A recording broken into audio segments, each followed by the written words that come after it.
Herzlich willkommen heute zum dritten Tag bei der Obscene-Messe in Stuttgart-Sindelfingen. Und ich bin beim Spazierengehen an einem Stand vorbeigekommen namens Unartig. Und unartig habe ich es mir gegenüber sitzen. Sieht eher handsam aus. Aber unartig heißen auch die Corsagen, die wunderschönen, die du herstellst. Wie bist du eigentlich zu dem Namen Unartig gekommen? Oh je. Ich wollte tatsächlich was Deutsches haben, einfach weil wir, dadurch, dass wir in Hildritzhausen sitzen, das ist ein kleines Kaff einfach, wollte ich nichts zu Kompliziertes auch, so was Prägnantes auch einfach haben. Und kinky oder naughty, das klingt total bescheuert einfach. Und so bin ich irgendwann mal einfach in der Schnapslaune raus, so, hey, unartig klingt eigentlich auch ganz witzig, nehmen wir. Also ich finde, unartig ist ein guter Name und prägt sich auch ein. Also es ist einfach sich zu merken, auf jeden Fall. Du hast dich auf Corsagen spezialisiert. Wie lange machst du denn das schon? Ich habe mein Atelier 2012 eröffnet und habe davor auch schon so ein bisschen im kleinen Zimmerchen zu Hause so vor mich hingenäht und mal für die Freundin oder sowas gemacht. Aber Showroom und Atelier seit 2012. Wie ist denn deine Vorgeschichte? Wie kommt man dazu, Corsagen zu machen? Wie bist du dazu gekommen? Pure Frustration.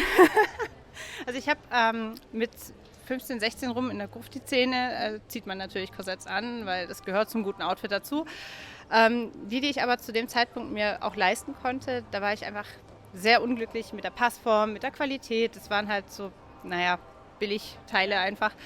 Und da war ich so genervt davon und habe dann einfach irgendeins, was dann schon auseinandergefallen ist, weiter auseinandergeschnitten, habe die Materialien verwendet, habe irgendwie versucht, mir selber da was draus zu basteln, was mir passt. Es hat funktioniert. Es sah furchtbar aus heutiger Sicht betrachtet, aber es hat funktioniert und da hat es dann wirklich Klick gemacht und ab da ging es dann richtig los. Also kam praktisch auch aus der Frustration raus dann der Berufsweg Schneiderin. Genau, also ich habe dann anschließend habe ich dann eine Ausbildung auch zur Damenschneiderin gemacht, habe mich dann über die Jahre hinweg autodidaktisch auf das Korsettschneidern spezialisiert. Ja, mit der Zeit wird man besser, man merkt so, okay, das sind so die Tricks und Kniffe, wo man drauf achten muss, dass ein Korsett auch wirklich gut sitzt und nicht, wie es oft heißt, Schmerzen verursacht oder man irgendwann umfällt, weil man keine Luft mehr kriegt oder so. Das ist völliger Nonsens. Bei einem richtig guten Korsett passiert sowas nicht. Also du würdest sagen, ein richtig gutes Korsett, das kann man auch mal ein paar Stunden tragen, ohne dass es unbequem wird. Ja, also ich habe das hier jetzt 3 Tage lang schon an auf der Messe.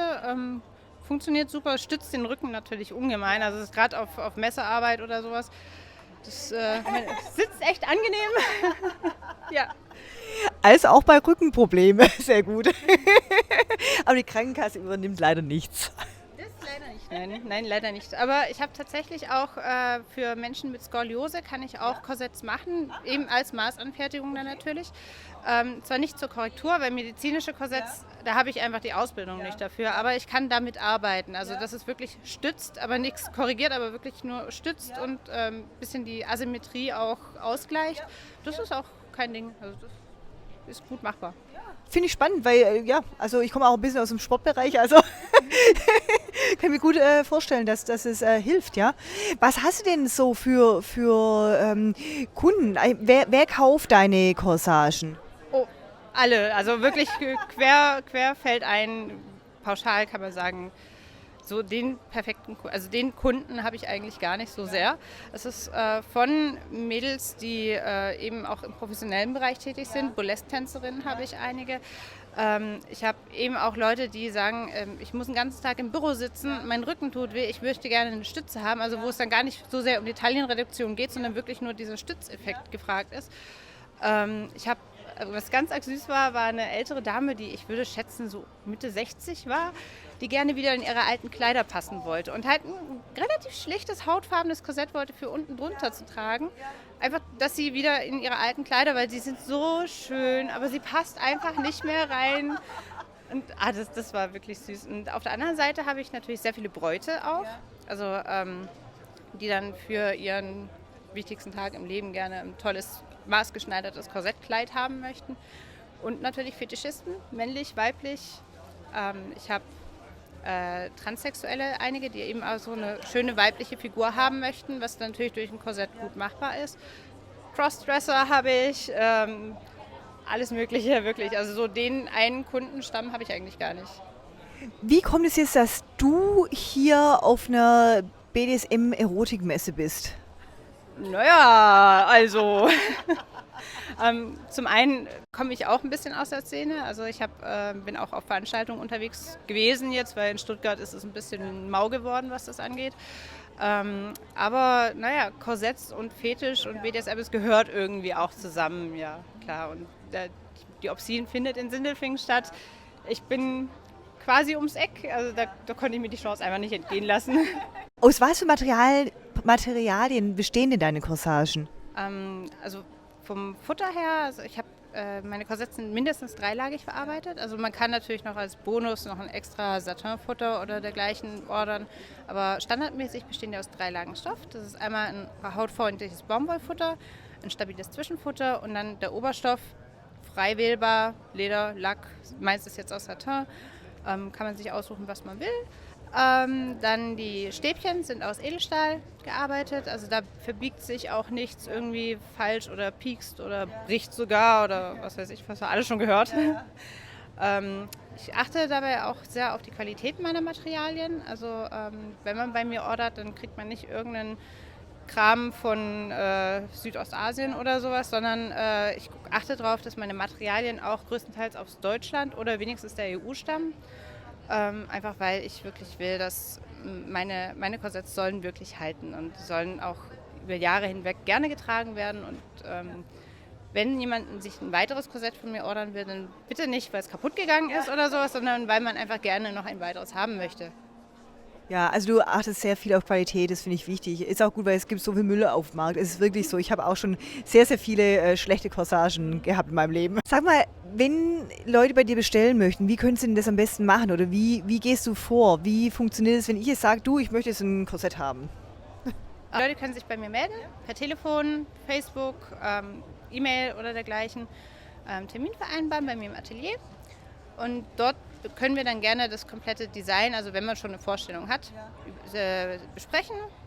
Ich nehme Maß und anhand von diesen Maßen mache ich dann einen individuellen Schnitt für den jeweiligen Kunden. Mache dann vorher ein Probeteil aus einem popeligen Baumwollstoff, einfach, dass man gucken kann, dass der Schnitt auch wirklich so sitzt, wie er soll, dass da nichts zwickt oder zwackt oder dergleichen. Also es soll wirklich perfekt sitzen. Und dann geht es ins Eingemachte, dann mache ich dann das Korsett, wie es der Kunde gerne haben möchte. Ja.